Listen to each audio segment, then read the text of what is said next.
For more information, please visit our website www.scienceworld.in.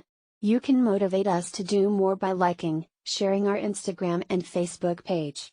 Also, don't forget to subscribe to our YouTube channel and press the bell icon to get notifications of new videos. Hello everyone, मेरा नाम तुषार भारद्वाज और ये आपका अपना favourite channel science world. आज की video में हम डिस्कस करने वाले हैं एसिड बेस साल्ट के इम्पॉर्टेंट एमसीक्यूज़ को, चैप्टर नंबर 2 क्लास 10th। तो चलिए स्टार्ट करते हैं। First question, which of the following is not an acidic salt. 4 option आपको दिए जा रहे हैं, आपको ये सेलेक्ट करना है कि इनमें से कौन सा साल्ट नहीं है, एसिडिक साल्ट नहीं है। देखिए क्या होता है, साल्ट के बारे में पहले थोड़ा समझते हैं। एसिड और बेस को मिलाने पर साल्ट बनते हैं, ठीक है। एसिड के साथ जब बेस रिएक्शन करता है तो साल्ट और वाटर बनता है। अब ये जो साल्ट है ये न्यूट्रल हो सकता है, एसिडिक हो सकता है, बेसिक हो सकता है। अब हमारे पास 4 ऑप्शन आते हैं। A copper sulphate CuSO4, B ammonium sulphate NH4 का whole twice SO4, C sodium ethanoate CH3COONA sodium ethanoate, D iron chloride FeCl3। देखिए यहाँ पर एग्जैक्ट आंसर है सोडियम इथेनॉएट, क्योंकि ए, बी और डी ये 3 ऑप्शन ऐसे हैं जहाँ पर आप एसिडिक नेचर देखते हैं, लेकिन हमें बोला गया है ये सेलेक्ट करने के लिए कि नॉट एसिडिक साल्ट, जो एसिडिक साल्ट नहीं है, और वो कौन है, सोडियम इथेनॉएट। अगर आप सोडियम इथेनॉएट के फार्मूले को थोड़ा ध्यान से देखेंगे, CH3COONA, Na बेस से आया, NaOH से Na आ गया, लेकिन CH3COONA में जो स्टार्टिंग पार्ट है CH3COO- ये कहाँ से आया, फर्स्ट वर्ड कहाँ से आया, जो फर्स्ट हमारे पास पार्ट साल्ट का CH3COO कहाँ से आता है। अगर आप इसके बारे में ध्यान सोचेंगे तो आपको पता चलेगा इथेनोइक एसिड से। तो CH3COOH प्लस NaOH, ये 2 रिएक्टेंट जिनके मिलने से साल्ट सोडियम इथेनॉएट प्लस वाटर बन रहा है। और अगर आपने लिस्ट ध्यान से देखी हुई है, weak acid, weak base, strong acid, strong base, अगर आपने इन चारों टॉपिक को ध्यान से समझा हुआ है तो आप अब तक समझ चुके होंगे कि CH3COOH वीक एसिड होता है। क्लियर। तो इसीलिए जो प्रोडक्ट बनकर आ रहा है, जो प्रोडक्ट में साल्ट देखा जा रहा है, तो वो भी हम एसिडिक नेचर का नहीं कह सकते हैं। क्लियर। तो चलिए आगे चलते हैं। तो एग्जैक्ट आंसर क्वेश्चन नंबर 1 के लिए सोडियम इथेनॉएट, क्योंकि ये वीक एसिड से बना है तो हम इसका नाम एसिडिक तो बिल्कुल भी नहीं बोल सकते हैं ना। और जबकि क्वेश्चन में यही पूछा गया था कि कौन है जो एसिडिक साल्ट नहीं है 4 ऑप्शन में से। तो क्वेश्चन नंबर 1 में exact answer C. Next, aqua regia. देखिए एक्वारेजिया एक तरह का वो मिक्सचर होता है, एक वो सॉल्यूशन होता है जिसमें सभी मेटल डिसॉल्व हो जाती हैं, लीस्ट एक्टिव हो तो भी डिसॉल्व हो जाती है। अब यहाँ पर 4 ऑप्शन हमारे पास आ रहे हैं, तो हमें उसकी कंपोजिशन को चेक करना है कि एग्जैक्ट कंपोजिशन कहाँ पर मिल पा रही है, हमें कौन से ऑप्शन में मिल पा रही है। ए 3 hydrogen nitrate plus 1 part HCl। हालांकि यहाँ पर कंसंट्रेट और डाइल्यूट का जिक्र नहीं है, पर आपको उनके नंबरिंग के अकॉर्डिंग, कंपाउंड के नंबरिंग के हिसाब से आपको सेलेक्ट करना है जो बेस्ट ऑप्शन हो सकता है। तो थोड़ी देर के लिए आप ये मानकर चलिए कि कंसंट्रेट डाइल्यूट को हमने इग्नोर कर दिया है, बाकी जो कंपाउंड्स जिनको मिलाने पर आप एक्वारेजिया तैयार कर रहे हैं तो उनके नाम और उनका नंबरिंग, उसके अकॉर्डिंग आपको ऑप्शन सेलेक्ट करना होगा। ए 3 hydrogen nitrate, 3 part hydrogen nitrate के, मतलब HNO3 नाइट्रिक एसिड कह सकते हैं इसको, 1 पार्ट HCl, गलत ऑप्शन है, ठीक है। समझ गए होंगे आप ऐसा क्यों कहा गया, क्योंकि हमें मालूम है यहाँ पर 3 पार्ट हम HCl के लेते थे, हाइड्रोक्लोरिक एसिड के लेते थे, और 1 पार्ट नाइट्रिक एसिड का होता था। अब देखिए ज़रा ऐसा ऑप्शन कहाँ पर मिल रहा है हमें, ए नहीं है, बी नहीं है, बी में हाँ 1 नाइट्रिक एसिड, ठीक है। तो बी सेलेक्ट करना पड़ेगा हमें, क्योंकि 3 पार्ट HCl भी मिल रहे हैं हमें इसमें, और साथ में 1 पार्ट नाइट्रिक एसिड का भी मिल रहा है। तो क्वेश्चन नंबर 2 में एग्जैक्ट आंसर है बी, 3 पार्ट HCl और 1 पार्ट नाइट्रिक एसिड। तो इनके मिलने से जो सॉल्यूशन तैयार होता है उसको हम बोलते हैं एक्वारेजिया। एक्वारेजिया एक वो सॉल्यूशन माना जाता है जिसमें सभी मेटल डिसॉल्व हो जाती हैं। गोल्डस्मिथ इसका काफ़ी यूज़ भी करते हैं क्लीनिंग के लिए, है ना। Many salt. Next question, question number 3, many salts absorb water from atmosphere, this property is called. देखिए क्या होता है ना, आपने डेलिक्वेसेंट एक नाम सुना होगा। डेलिक्वेसेंट की डेफिनेशन क्या होती है वो यहां पर लिखी हुई है, आपको सिर्फ हेडिंग सेलेक्ट करना है कि भाई ये जो डिफाइन दिया जा रहा है ये किस चीज के लिए डिफाइन है। हाइड्रेशन के लिए डिफाइन है। लाइन क्या दी हुई थी क्वेश्चन नंबर 3 में, मैनी साल्ट्स एब्जॉर्ब, बहुत सारे साल्ट क्या करते हैं, एब्जॉर्ब कर लेते हैं वाटर को फ्रॉम एटमॉस्फेयर। इस तरह की प्रॉपर्टी को क्या नाम दे सकते हैं आप, क्या एडिशन नाम दे सकते हैं, फ्लोरोसेंस नाम दे सकते हैं, हाइड्रेशन नाम दे सकते हैं, या फिर एग्जैक्ट आंसर डेलिक्वेसेंस नाम दे सकते हैं। तो क्वेश्चन नंबर 3 में एग्जैक्ट आंसर है डेलिक्वेसेंस। तो आप याद रखिएगा इसका डिफाइन क्या है कि ऐसे साल्ट जो वाटर को एब्जॉर्ब कर लेते हैं। क्लियर? तो ऐसे साल्ट जो वाटर को एब्जॉर्ब कर लेते हैं एटमॉस्फेयर से, तो उनको या इस प्रॉपर्टी को बोला जाता है डेलिक्वेसेंस।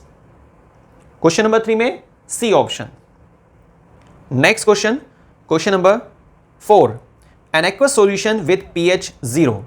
देखिए pH के लिए आपको एक एक्सप्लेनेशन थोड़ा मालूम होनी चाहिए, टॉपिक क्लियर होना चाहिए कि 1909 में सोरेनसन एक साइंटिस्ट जिन्होंने काफ़ी अच्छी एक्सप्लेनेशन दी थी pH को लेकर, उनका कहना था कि pH इन्वर्सली प्रोपोर्शनल होता है किसके लिए, H आयन के लिए। अगर H आयन ज़्यादा है तो pH कम होता है। उन्होंने 14 अलग अलग डाइस को मिक्स करने के बाद एक pH स्ट्रिप तैयार की जिसको pH स्केल कहा जाता है, जिसकी मदद से आप सॉल्यूशन का acidic level, basic level, neutral है वो सॉल्यूशन, तो ये सब चीज़ मालूम कर सकते हैं वैल्यूज़ के साथ। तो जैसे वहाँ पे बोला गया कि भाई 0 से 14, एक्चुअल क्या है 1 to 14 ये नंबरिंग होता है। पर लेकिन आप सोचिए ना, 1 जो फर्स्ट ब्लॉक है, फर्स्ट जो ब्लॉक है जहाँ पर 1 नंबर दिया जा रहा है, तो उसमें 0.5 भी होगा, 0.3 भी होगा, 0.1 भी होगा। तो स्टार्टिंग का जो केस होता है उसको हम बोल रहे हैं कि ये pH 0, स्ट्रांगली एसिडिक। क्लियर? तो pH 0 सुनकर थोड़ा लगता है कि भाई गलत है, पर इसके लिए आपको थोड़ा सा एक्सप्लेनेशन पर जाना पड़ता है। तो खैर क्वेश्चन नंबर 4 में aqueous solution with pH 0 is क्या होना चाहिए आपके हिसाब से, स्ट्रांगली एसिडिक होना चाहिए, स्ट्रांगली बेसिक होना चाहिए, न्यूट्रल होना चाहिए, वीकली एसिडिक होना चाहिए। तो आप समझ चुके हैं टॉपिक एक्सप्लेनेशन को सुनने के बाद, यहां पर बेस्ट आंसर है ए, स्ट्रांगली एसिडिक। जितना 0 के नजदीक है ना, जितना फर्स्ट ब्लॉक के नियर बाय, तो उतना ही स्ट्रांग एसिडिक माना जाता है। Next question number 5, eggshell is made up of calcium carbonate, B calcium oxide, calcium hydroxide, calcium chloride. तो जो एग शेल होती है वो किस मटेरियल के मिलने से बनी होती है, कौन सा वहां पे कंपाउंड पाया जाता है? 4 ऑप्शन है। Exact answer calcium carbonate, CaCO3, limestone. Clear? Calcium carbonate A option exact है यहां पर। Next question, question number 6, compound sodium sulphate. Sodium sulphate में सोडियम की वैलेंसी 1 होती है, सल्फेट की वैलेंसी -2 होती है, तो फार्मूला क्या बनेगा, Na2SO4। Question number 6, compound sodium sulphate is acidic, basic, amphoteric, neutral. देखिए अब सोडियम सल्फेट को आप डायरेक्टली एसिडिक नहीं कह सकते कि अभी एसिड नहीं है, बेस नहीं है, क्योंकि एसिड की पहचान होती है वहां पर H आयंस होते हैं और बेस की पहचान होती है सिंपल OH आयन। लेकिन जब एसिड और बेस के मिलने से साल्ट और वाटर बनता है, तो वो जो साल्ट बनकर आता है वो या तो एसिडिक होता है या बेसिक हो सकता है, न्यूट्रल भी हो सकता है। तो डिपेंड करता है, आपको चेक करना होता है प्रोडक्शन वाले प्रोसेस को कि उस साल्ट को बनाने के लिए कौन सा एसिड और कौन सा बेस इस्तेमाल किया गया है। अगर स्ट्रॉन्ग एसिड आपने यूज़ किया, बेस वीक इस्तेमाल किया, तो डोमिनेंसी किसकी चलेगी, एसिड की। तो स्ट्रॉन्ग, या आप बोलेंगे कि जो एसिड और बेस के मिलने पर प्रोडक्ट तैयार हुआ है वो प्रोडक्ट मतलब साल्ट एसिडिक नेचर का साल्ट हुआ, क्योंकि आपने एसिड पार्ट स्ट्रॉन्ग लिया। अब इसी पर बेस्ड यहां पर क्वेश्चन तैयार किया गया था। ये question number 6, compound sodium sulphate. Sodium कहां से आया होगा, NaOH से आ गया होगा, है ना, और सल्फेट सल्फ्यूरिक एसिड से। पर आपको मालूम है कि ये एसिड और बेस दोनों ही स्ट्रॉन्ग नेचर के होते हैं, तो जो बनकर आता है ऐसे में तो वो न्यूट्रल कैटेगरी का होता है। अब देखते हैं ऑप्शन में है क्या, ये ए एसिडिक नहीं, बी बेसिक नहीं, एम्फोटेरिक नहीं, न्यूट्रल, न्यूट्रल दिया हुआ है, तो डी ऑप्शन करेक्ट आंसर है। क्वेश्चन नंबर 6 में D option final. Antacid, next question, question number 7, antacid generally represent, क्या रिप्रेजेंट करते हैं एंटा एसिड? देखिए एंटा एसिड क्या होते हैं, कई बार क्या होता है कि हमने किसी वजह से या कुछ भी रीज़न रहा XYZ, आपने फूड का इंटेक किया और उस फूड के इंटेक करने की वजह से ज़्यादा फूड इंटेक किया, ऐसा भी हो जाता है, और आपके स्टमक में एसिडिटी हो गई है। तो उस एसिडिक मीडियम को शांत करने के लिए, न्यूट्रलाइज करने के लिए आपको डैश चाहिए होता है। डैश मतलब बेस चाहिए होता है। तो एसिड के अगेंस्ट काम करने वाला, और वो कौन है? बेस। तो एंटा एसिड मतलब वो कंपाउंड जो बेसिक नेचर दिखाएंगे, बेस होंगे, तो उसका आप इस्तेमाल करेंगे, जिसकी मदद से साल्ट और वाटर बनेगा और न्यूट्रलाइजेशन रिएक्शन चलती है, जिसके वजह से बोलते हैं आप कि शांत हो गया सब कुछ। ठीक है, तो खैर question number 7, antacid generally represent dash colour on pH paper. तो पहले तो आप ये पता कर लीजिएगा इस तरह से सोचकर टॉपिक के बारे में कि भाई हमने बेस लिया या एसिड लिया। तो आपको पता चला कि भाई बेस लिया, ठीक है, क्योंकि एसिडिटी तो पहले मींस एसिडिक मीडियम तो ज़्यादा हो ही रहा है, और थोड़े ना हम एसिड ले लेंगे उसको, ठीक है। तो बेस चाहिए होगा हमें। अब बेस हमें क्लियर हो गया ना, याद रखिएगा। ए ऑप्शन ऑरेंज कलर यहाँ पर रिप्रेजेंट करेगा जो एंटा एसिड जो आप ले रहे हैं, जो बेस ले रहे हैं, जो एसिड के अगेंस्ट काम करने वाला है, तो वो पीएच पेपर पर क्या कलर दिखाएगा? Orange colour, violet colour, yellow colour या ब्लू कलर? बिल्कुल सही सोच रहे हैं आप, ब्लू कलर। क्लियर, क्योंकि बेस। लेकिन ये देखिए क्वेश्चन को सॉल्व करना तभी पॉसिबल हुआ है जब आपको ये क्लियर हुआ कि एंटा एसिड का मतलब कि आप बेस ले रहे हैं, ठीक है ना। तो टॉपिक फर्स्ट नंबर पर होता है, आपको पहले उसे ही पढ़ना होता है, तब आगे चलकर आप क्वेश्चन को प्रैक्टिस करेंगे, सॉल्व करने की कोशिश करेंगे। तो question number 8, curd should not be kept in a, दही या दही से बने हुए या जो भी इस तरह के खट्टे पदार्थ होते हैं, तो आपको नहीं रखना चाहिए मेटल के कंटेनर में। कर्ड को प्लेस नहीं करना चाहिए मेटल के कंटेनर में। पर भाई क्यों नहीं करना चाहिए? क्या समस्या क्या है? देखिए समस्या क्या होती है भाई, आपने कर्ड ली। कर्ड क्या है? एक एसिडिक मटेरियल। तो जब एसिड आप मेटल से रिएक्शन कराएंगे, तो सोचिए मेटल मतलब आपने कॉपर ले लिया है ना, या एल्यूमिनियम ले लिया है ना। तो एल्यूमिनियम अगर आपके पास है Al, तो एल्यूमिनियम रिएक्शन करेगा एसिड के साथ। सबसे सिंपल ले लेते हैं, आप सल्फ्यूरिक एसिड ले लीजिए या HCl ले लीजिए, तो क्या बनकर आएगा? एल्यूमिनियम क्लोराइड बन जाएगा या एल्यूमिनियम सल्फेट बन जाएगा। तो आपका जो मटेरियल था ना, उसने अपनी नेचर चेंज कर ली है, क्योंकि वहाँ पर एक केमिकल रिएक्शन प्रोसीड हो गई है। क्यों हुई वो रिएक्शन? क्योंकि आपने मेटल के बने कंटेनर में अपने कर्ड को प्लेस कर दिया है। इसीलिए आपने नोटिस किया होगा मार्केट में जो भी अच्छे स्टैंडर्ड पर शॉप्स वगैरह होती हैं जहाँ से आप कर्ड ला रहे हैं, या तो वैसे पैक्ड वगैरह चलती है, आपने अलग अलग ब्रांड की सुनी होगी, मदर डेयरी वाले भी निकालते हैं ये सब चीज़ें, तो उससे कोई मैटर नहीं है आप किस ब्रांड की ले रहे हैं। पर लेकिन अगर आपने देखा हो कहीं पर कि ओपनली आपको कर्ड मिल रही है, मीन्स एक सॉसर शेप में मिट्टी का बना हुआ एक कंटेनर होता है सॉसर शेप में, और वहाँ पर कर्ड को तैयार किया जाता है। तो मिट्टी के बर्तन में वो यूज़ कर रहे हैं उसको तैयार करने के लिए, उसके पीछे यही रीज़न है। तो याद रखिएगा, मेटल के बने हुए कंटेनर में, चाहे वो कॉपर हो या फिर वो सिल्वर हो या फिर एल्यूमिनियम हो, तो आपको कर्ड को प्लेस नहीं करना है। कर्ड या कर्ड से रिलेटेड जितने भी इस तरह के मटेरियल होते हैं, मतलब खट्टे पदार्थों को नहीं रखना है, क्योंकि वहाँ पर मेटल रिएक्शन कर जाता है एसिड से, ठीक है। और क्या बना देता है? मेटल क्लोराइड बना सकता है, मेटल सल्फेट बना सकता है, मेटल कार्बोनेट बना सकता है, पर मतलब केमिकल रिएक्शन हो जाती है। तो जो चीज़ आप अपनी बॉडी के हेल्थ को ध्यान में रखकर लेना चाहते थे, जब आप उसको लेंगे तो वो एक्चुअल में उस स्टेट में नहीं रहेगी। देखिए क्वेश्चन में अब क्या पूछना चाह रहा है आपसे, curd should not be kept in copper vessels, steel, bronze और ब्रास। तो किसमें नहीं रखनी चाहिए? आपने नोटिस किया होगा ये जो 4 ऑप्शन आ रहे हैं, 4 में से 3 स्टील, ब्रास, ब्रॉन्ज, क्या है ये? सोचिए। बिल्कुल सही, ये मेटल नहीं है, ये अलॉय पार्ट में चले गए हम। लेकिन उसने क्या पूछा था क्वेश्चन में? Curd should not be kept, इनमें तो रख सकते हैं हम, लेकिन नहीं रखनी चाहिए। किसमें? A option, copper vessels. तो तांबे के बने हुए कंटेनर में, कॉपर वाले वेसल्स में आप नहीं रखेंगे कर्ड या कर्ड से रिलेटेड जो भी इस तरह के मटेरियल्स होते हैं। क्यों नहीं रखेंगे वो आप रीजन समझ चुके हैं।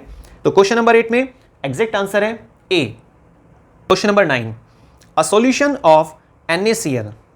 NaCl क्या होता है? सॉल्ट है ना। सॉल्यूशन ऑफ NaCl क्या करता है? ये देखिए 4 ऑप्शन। क्या टर्न कर देता है रेड लिटमस को ब्लू में?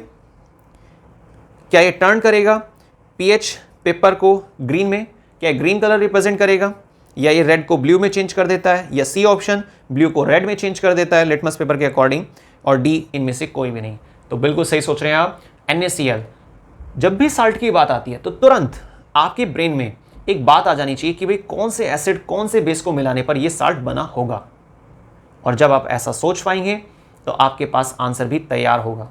और वो आंसर क्या होगा कि भाई ये एसिडिक है साल्ट, या बेसिक साल्ट है, या फिर ये न्यूट्रल है। यहाँ पर ग्रीन का इंडिकेशन, क्योंकि NaCl में Na NaOH से और Cl HCl से, तो दोनों ही स्ट्रॉन्ग नेचर के हैं। तो बेस भी स्ट्रॉन्ग है, एसिड भी स्ट्रॉन्ग है, तो ऐसे में न्यूट्रल कैटेगरी का साल्ट तैयार होता है जो ग्रीन कलर दिखाएगा pH स्ट्रिप पर। तो क्वेश्चन नंबर 9 में एग्जैक्ट आंसर है B. Colour of copper oxide, ये कलर रिएक्शंस या जो कलर होते हैं किसी कंपाउंड्स के पर्टिकुलर, तो वो आपको लर्न करने होंगे तभी आप कर पाएंगे इनको। तो colour of copper oxide is colourless, green, black, reddish brown. तो इसमें एग्जैक्ट आंसर है ब्लैक। तो क्वेश्चन नंबर 10 में कलर ऑफ कॉपर ऑक्साइड का कलर कैसा होता है, ब्लैक होता है। ये चीज़ आपको लर्न करनी होगी। बाकी आपको जो कंटेंट की नीड है तो वो आप हमारी वेबसाइट www.thescienceworld.in वहाँ से ले सकते हैं। बाकी डिस्क्रिप्शन बॉक्स में आपको इंपॉर्टेंट क्वेश्चंस के लिए, NCERT सॉल्यूशन के लिए और इस चैप्टर के नोट्स के लिए लिंक मिल जाएगा, आप वहाँ से उसको देख लीजिएगा। Next question, question number 11। Solution turn red litmus blue, its pH is likely to be, कितना होना चाहिए? ध्यान से सुनिएगा, रेड को ब्लू में चेंज कर रहा है तो कितना होना चाहिए अप्रॉक्स में? देखिए ऑप्शन में से हमें सेलेक्ट करना होगा ना। क्या 1 pH होना चाहिए? पॉसिबल नहीं है, क्योंकि रेड को ब्लू में चेंज कर रहा है ना। याद रखिएगा एसिड और बेस की प्रॉपर्टी आपने पढ़ी हुई है। तो बी ऑप्शन 4, ये भी पॉसिबल नहीं है। सी 5, क्योंकि फर्स्ट, सेकंड, थर्ड, ये जो स्टार्टिंग में ABC 3 ऑप्शन दिए हुए हैं, ये तीनों ही ऑप्शन 7 से लेस देन का इशारा कर रहे हैं, मतलब एसिडिक का। लेकिन अगर बेस हो तभी तो फिर ऐसा पॉसिबल हो पाएगा, और वो ऑप्शन है डी, क्योंकि वहां पर pH की वैल्यू 10 दी हुई है। ठीक है, तो कोई अगर सॉल्यूशन जिसका pH 10 है मींस बेसिक है। तो क्वेश्चन नंबर 11 में exact answer D. Next question number 12। A solution react with a crushed eggshell to give a gas that turn lime water milky, जो क्या कर देती है, लाइम वाटर को मिल्की कर देती है। द सॉल्यूशन कंटेन, तो सॉल्यूशन क्या होना चाहिए आपके हिसाब से? क्वेश्चन फिर से समझते हैं एक बार। सॉल्यूशन जो रिएक्ट कर रहा है क्रश्ड एग शेल से, कैल्शियम कार्बोनेट से, है ना। तो एक ऐसा सॉल्यूशन जो कैल्शियम कार्बोनेट से रिएक्शन कर रहा है और क्या प्रोड्यूस करता है, कार्बन डाइऑक्साइड को। ठीक है ना, वैसे यहां पर दिया नहीं है पर आप समझ गए होंगे, कार्बन डाइऑक्साइड गैस को प्रोड्यूस करता है। अच्छा, इसकी रिएक्शन सोचिए आप, CaCO3 प्लस क्या लें हम, जिससे कि भाई CaCO3 क्या है, आपका कैल्शियम कार्बोनेट, और कैल्शियम कार्बोनेट की जब आप रिएक्शन कराते हैं एसिड से, ठीक है, तो आप सोचिए ज़रा क्या बनेगा। अब एसिड के तौर पर आप सोडियम क्लोराइड से रिएक्शन कराएंगे, या लिथियम क्लोराइड से रिएक्शन कराएंगे, या फिर हाइड्रोजन क्लोराइड से कराएंगे, या फिर पोटेशियम क्लोराइड से। तो आंसर आता है इसमें हाइड्रोजन क्लोराइड से, HCl से। जब आप HCl से रिएक्शन कराते हैं तो हाइड्रोजन को वो आसानी से डिस्प्लेस कर देता है और Cl के साथ बॉन्ड बना लेता है, तो कैल्शियम क्लोराइड बन जाता है, साथ में कार्बन डाइऑक्साइड वगैरह और वाटर, ये सब चीज़ें बनती हैं। तो क्लियर।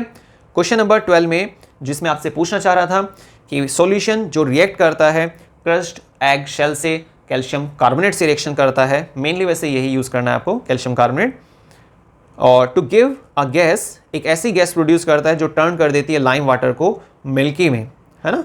लाइम वाटर को मिल्की कलर के सॉल्यूशन में चेंज कर देती है। तो उसमें क्या होना चाहिए उस सॉल्यूशन में? तो आप HCl लेंगे, KCl लेंगे, या LiCl, लिथियम क्लोराइड लेंगे, या सोडियम क्लोराइड NaCl लेंगे। तो देखिए क्वेश्चन नंबर 12 में एग्जैक्ट आंसर है B, hydrogen chloride, HCl। Clear. Next question हमारा है, which one of the following types of medicine is used for treating indigestion. देखिए बात आ रही है इनडाइजेशन की। इनडाइजेशन का मतलब है एसिडिक, है ना। देखिए जब हम ओवर ईटिंग करते हैं या किसी भी इस तरह की कंडीशन की वजह से एसिडिक मीडियम बढ़ जाता है, तो इस दौरान एसिड को साल्ट वाटर में चेंज करने के लिए आपको कुछ नीड होती है। अब वो जो चीज़ जिसकी आपको नीड है वो क्या होता है, एक कंपाउंड होता है जिसको हम क्या बोलते हैं, बेस। क्योंकि हमने न्यूट्रलाइजेशन रिएक्शन सुनी हुई है कि एसिड के साथ अगर बेस रिएक्ट कर जाए तो साल्ट और वाटर बन जाएगा। और एसिडिक कंडीशन के दौरान या इनडाइजेशन के दौरान जब हम बोलते हैं कि डाइजेशन ठीक से नहीं हो पा रहा है इस तरह की बात, तो इसका मतलब इनडाइजेशन कहा जाता है उसको। तो इनडाइजेशन में एसिडिक मीडियम को न्यूट्रलाइज करना होता है, तो आपको बेस की नीड होती है, ठीक है ना। अब देखिए यहाँ पर विच one of the following type of medicine is use for treating the indigestion. तो आपको क्या ढूंढना होगा जो एसिड के अगेंस्ट काम करे, या तो बेस लिखा मिल जाए या फिर एंटासिड। और एंटासिड कौन से ऑप्शन में आ रहा है? डी। तो क्वेश्चन नंबर 13 में एग्जैक्ट आंसर है D, antacid. Next question, question number 14, an aqueous solution turn red litmus solution to blue, addition of which of the following solution would reverse the change. देखिए acid की property हमें मालूम होनी चाहिए। Acid की जब आप बेसिक प्रॉपर्टी देखते हैं, फिजिकल प्रॉपर्टी देखते हैं, तो आपने एक वहाँ पर नोटिस किया होगा जब बात आती है लिटमस पेपर को लेकर, तो ब्लू लिटमस को रेड में चेंज कर देते हैं, ये प्रॉपर्टी एसिड की होती है। लेकिन देखिए क्वेश्चन में थोड़ा कन्फ्यूजन क्रिएट करने के लिए यहाँ पर स्टार्टिंग में जो लाइन दी गई है कि एक एक्वस सॉल्यूशन टर्न कर देता है, कौन सा है ये बात छोड़िए आप थोड़ी देर के लिए, पर कोई एक्वस सॉल्यूशन है जो टर्न हो जाता है, किसमें? रेड वाला था वो स्टार्टिंग में कलर के अकॉर्डिंग, और वो ब्लू में चेंज हो गया है। और ऐसा कौन कर सकता है? बेस। लेकिन अब आगे की लाइन में डाला गया है कि आपने एडिशन करना है, किसी एक डैश चीज़ का आपको एडिशन करना है जिसकी वजह से रिवर्स हो जाए। ये जो आपने रेड को ब्लू में चेंज किया है, ये वापस ब्लू से वापस ये इनिशियल स्टेट में पहुंच जाए, क्योंकि आपने रेड से ब्लू में चेंज कर दिया। अब आप चाहते हैं उसको ब्लू से वापस रेड में पहुंचाना, ठीक है। तो आप क्या चीज़ ऐड करेंगे? सोचिए, एसिड ऐड करेंगे ना, इसीलिए तो इस क्वेश्चन में एग्जैक्ट आंसर होना चाहिए हमारे पास एक एसिड। अब हमें ये तो क्लियर हो गया कि ऑप्शन जो हमारे पास 4 दिए हुए हैं उसमें से हमें एसिड पे फोकस करना है। तो बेकिंग पाउडर, लाइम और अमोनियम हाइड्रोक्साइड सॉल्यूशन, ये सभी क्या दिखाते हैं? एक बेसिक नेचर दिखाते हैं। लेकिन जो हमारे पास एसिडिक नेचर दिखाता है या डायरेक्टली एसिड है, वो कौन है? D, hydrochloric acid. तो याद रखिएगा, पहले आप प्रॉपर्टी एक बार रिवाइज कर लेना, उसके बाद आपको ये क्वेश्चन काफ़ी इजी लगेगा, क्योंकि क्वेश्चन की स्टार्टिंग में रेड को ब्लू में चेंज किया जा रहा है। अब पूछा जा रहा है कि क्या चीज़ मिलाएं जिससे कि वापस ये ब्लू से रेड में पहुंच सके। तो आपको एसिड पे फोकस करना है ना, एसिड ही ऐसी प्रॉपर्टी दिखा सकता है। Next, number 15, which of the following salt does not contain water of crystallisation? A, blue vitriol, B, baking soda, C, washing soda, D, gypsum. तो यहाँ पर एग्जैक्ट आंसर बनता है बेकिंग सोडा, क्योंकि बेकिंग सोडा में वाटर मॉलिक्यूल्स प्रेजेंट नहीं है। अगर आप इसका केमिकल फार्मूला सोचेंगे तो सोडियम बाइकार्बोनेट NaHCO3। तो क्वेश्चन नंबर 15 में B option. Next, number 16, sodium carbonate is a basic salt because it is a salt of strong acid and strong base. आपसे पूछना चाह रहा है यहाँ पर क्वेश्चन नंबर 16 में कि सोडियम कार्बोनेट एक बेसिक साल्ट है।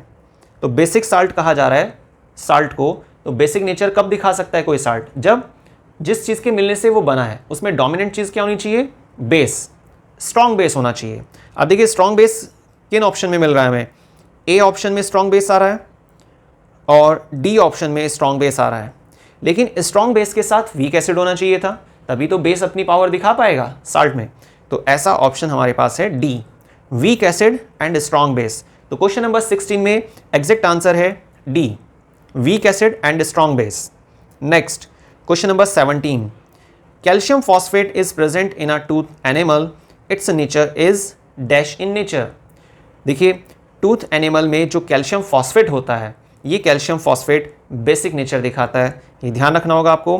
तो एग्जैक्ट ऑप्शन हमारा बनता है यहाँ पर नंबर ए, 17 में ए, बेसिक इन नेचर, क्योंकि बी में एसिडिक डाला हुआ है, सी में न्यूट्रल है और डी एम्फोटेरिक है।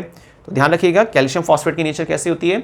एसिडिक इन नेचर, क्योंकि जिस चीज़ से आपने इसे मिलकर बनाया है, ठीक है, एसिड और बेस के मिलने पर क्या होता है? साल्ट जनरेट होता है। और कैल्शियम फॉस्फेट क्या है? एक तरह का साल्ट है। और ये साल्ट जब बनता है तो यहाँ पर आप स्ट्रॉन्ग बेस का यूज़ करते हैं, तभी पॉसिबल हो पाता है। तो बेसिक नेचर का साल्ट है ये कैल्शियम फॉस्फेट, जो आपको ध्यान रखना होगा। Next, question number 18, which of the following is used for dissolution of gold? अभी कुछ समय पहले भी 2-4 क्वेश्चन पहले एक्वारेजिया के बारे में मैंने आपको एक्सप्लेन किया था, तो यहाँ पर उसी को लेकर एक और क्वेश्चन आ गया है, विच of the following is use for the dissolution of gold. तो गोल्ड्समिथ जो होते हैं, जो सुनार होते हैं, वो लोग इस्तेमाल भी करते हैं एक सॉल्यूशन का, फ्रेशली प्रिपेयर्ड सॉल्यूशन, जिसमें आप नाइट्रिक एसिड और HCl वाले पार्ट का यूज़ करते हैं, और वो सॉल्यूशन किस नाम से जाना जाता है, एक्वारेजिया के नाम से, जो गोल्ड को भी डिसॉल्व करने के लिए जाना जाता है। ठीक है, हालांकि गोल्ड लीस्ट एक्टिव है फिर भी। तो क्वेश्चन नंबर 18 में डी एग्जैक्ट आंसर हमारे पास aqua regia. Next number 19, which of the following is not a mineral acid. कौन मिनरल एसिड नहीं है? Hydrochloric acid, sulphuric acid, nitric acid और सिट्रिक एसिड।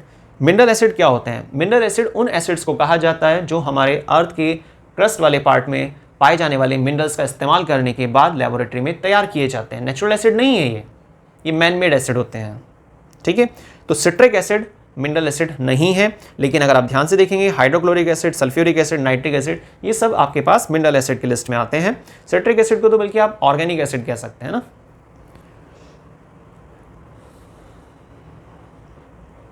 और तो क्वेश्चन नंबर 19 में B citric acid mineral acid नहीं है, exact answer B. Question number 20, which among the following is not a base. कौन बेस नहीं है? 4 ऑप्शन है, सोडियम हाइड्रोक्साइड,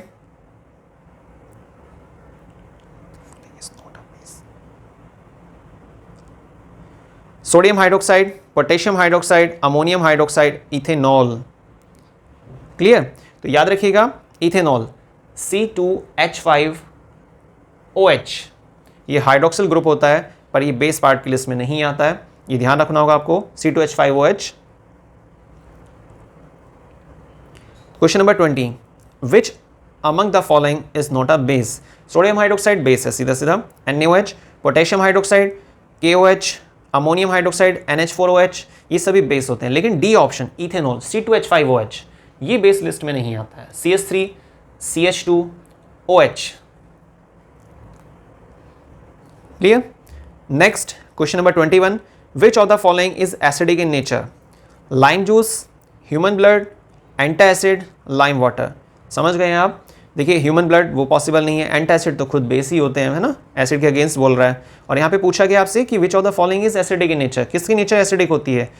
अब बात आती है लाइम वाटर और लाइम जूस की। तो लाइम जूस जो होता है, इसमें कंफ्यूज नहीं होना, लाइम वाटर अलग है, लाइम जूस की जब बात आती है तो वो एसिडिक होता है नेचर में। Next question, question number 22, which of the following substance will not give carbon dioxide on treatment with the dilute acid. कौन सा सब्सटेंस डाइल्यूट एसिड के साथ रिएक्शन करने पर कार्बन डाइऑक्साइड गैस को रिलीज नहीं करता है? फर्स्ट ऑप्शन आपके पास number A marble, B limestone, C baking soda और डी लाइम।